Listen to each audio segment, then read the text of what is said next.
So what's your hope for maybe let's say like Nigeria or the continent more broadly, Man, that is a great question. And Mm. I think it's one of those questions that you talk about at the barbershop all the time. We've had several different promises via politicians, via situations. And to be fair to them, I've never been a politician. I know that it's not easy. Nigeria has a population of excess of 200 million people. So you can't really satisfy everyone. But I think what the masses are crying for, what the masses want, are just the necessities. I think every Dignity. single and has this ability to really make something of whatever they're given. But you have to be given at least certain basic necessities, like electricity, like good roads. If electricity was available in Nigeria, I think the amount of products that one could produce, the amount of business that could be achieved, it's astronomical. The possibilities are endless. Even solar, just trying to even bring solar into Nigeria, it's difficult.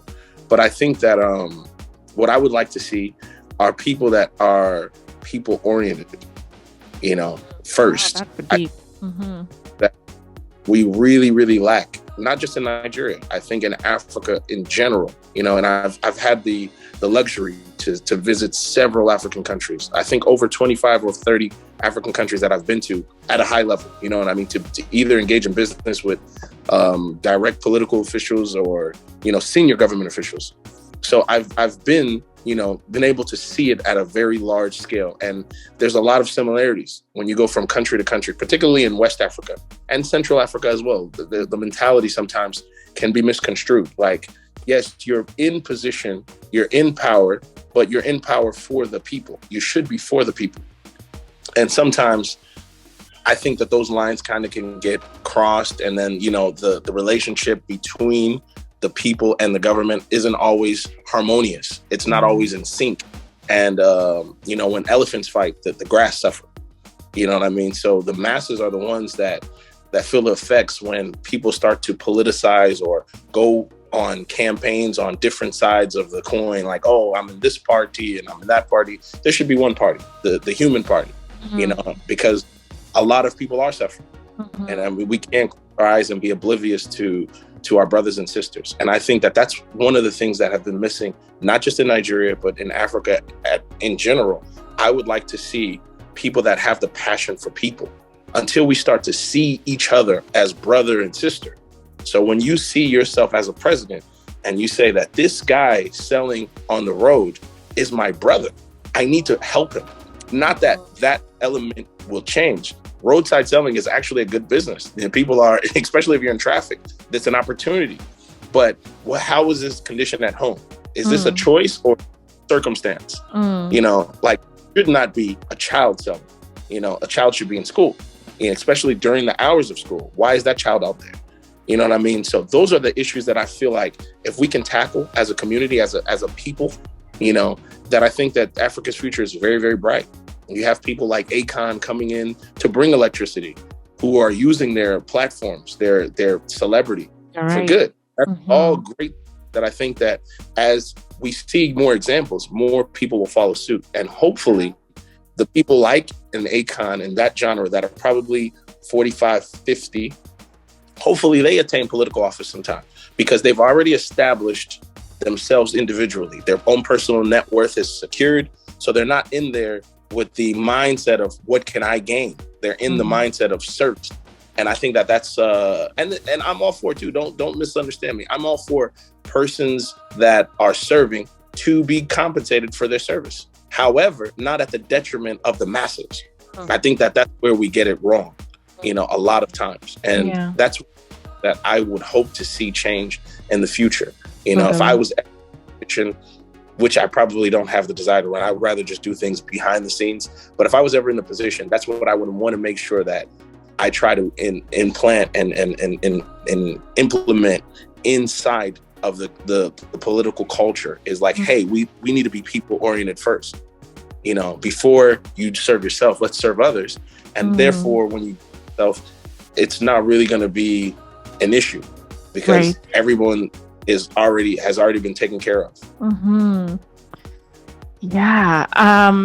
Funny enough, I agree totally. And one of the reasons I started the podcast was to inspire people to actually take action, because I think if all of us do our work in serving others and like being mission driven, I really think there's an opportunity for us to like cause a ripple effect in society.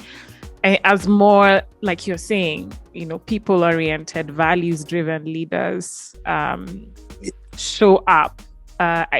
We need to make that the norm rather than the exception. But it's the other way right now. Where we have more leaders who are for themselves than for the masses. But that's one of my hopes with this podcast, is just, in your little world, like even if you're a professional, I don't know, working at GE or Deloitte or KPMG, that you become very clear about how you're making an impact as well. Yeah. And driving change, in whatever area that might be. And it could look like, volunteering with SMEs. I don't know what it is, for you in particular. For me, it was, starting this podcast, and I'm also trying to do a lot more work with youth employment, thinking big picture about the fourth industrial revolution and what that means for Africa, right? Because if we exclude the guy at the side of the roads selling vegetables or whatever from technology, I think we may have, a really, and Africa has a lot of young people. So how do we reap the benefits of that demographic dividend and make sure we have productive people? So I think each of us have to figure out like how do we want to serve? I think it's important. I hit the nail on the head. You're spot on in your assessment of figuring out how to serve. And I think, charity begins at home. You know what I mean? Like it starts with you as an individual. You find a way that you're comfortable with. And then, like you said, in my space, it's usually interacting with SMEs, also interacting with young guys. When I see a young guy that is ambitious, or I see myself, my old young self in a person, I try to nurture it and try to encourage it. We have a lot of guys that come to our plants, right, to our LPG filling station with a 50 kg tank, right? And they go out and sell it, like they'll connect the hose and sell it into the 12 kg for someone's home. You know what I mean? Like cheaper because they're buying bulk, and then they go out and that's how they make their money. And, you can't really be upset at that. Like that's a young, ambitious hustler. Like that's a young business making man on in the making. And I think that, when you see them, you encourage them. It could even just be conversation. Hey, man, keep doing what you're doing. If it gets tough, don't worry. Or if you say, hey, you know what, on this one, I'll give you a buy one, get one on credit, like help, in any way that you can. Obviously, you can't extend that line of credit to everyone, because some people just run off and be like, thank you very much, sir. God bless you. And you never see them again. Be like, oh, Merry Christmas. Yes. Yeah, Merry Christmas. He came but I just think that when you can see people that are of like mind, we have to encourage the talent, the youth, because they're the leaders of tomorrow. But in fairness to a lot of the young people too, not most of them, not all, but there are quite a few young entrepreneurs, men and women, that have taken the technology, like the lady I was telling you about that makes tires into furniture. Like that's amazing. And there's some young girl in Nigeria, like she was probably 22, 23, and already people are buying and, really, really supporting her with her furniture. And so those type of cases, like you said, are not necessarily rarities. They're actually quite normal, but they're not always highlighted. We don't always know what strides individuals are taking. But if we, in our own way, in our own circle, the people that we have direct contact to or direct access to, try to encourage that, or try to create an environment that will continue to produce those type of individuals, because really that's the future of tomorrow. It is.